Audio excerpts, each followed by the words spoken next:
Stammering and stuttering. Do I work with the breathing course on my 10-year-old? Well, yes. For Harrison too, okay, and this is where, again, you've done the beginner's touch. Breathing should be natural in any position. People I worry about, let's say there's excitement, news. 1 minute. I need to catch my breath. Okay. No. You should be going through life and not being concerned for your breath, right? That's the way it works.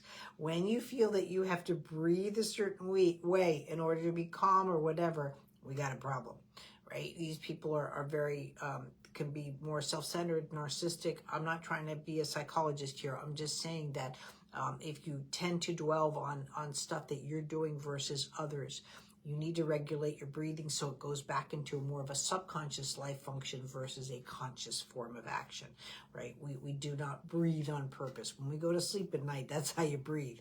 Yes, you can do things, like post-operative care and these kind of things where you cough or blow in or suck in and doing the machine.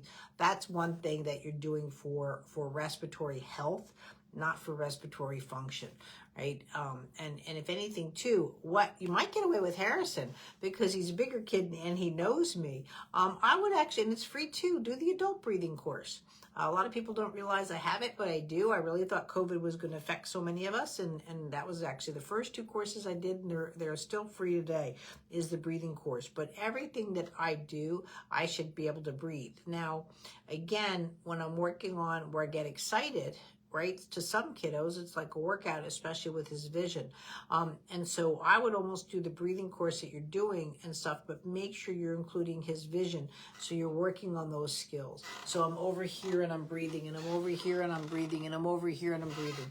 So again, jazz it up a little bit. Some of the things that I taught you in the live course that we did in Gala Shields, and go from there. And then let me know how you're doing. If you've got questions about your technique or touch, again, just post a video. I'm sure he wouldn't mind. But that's where I would go. But the adult course on breathing, I'll put the link up and then see if that works for you. Thanks. I hope your dad's well. Bye.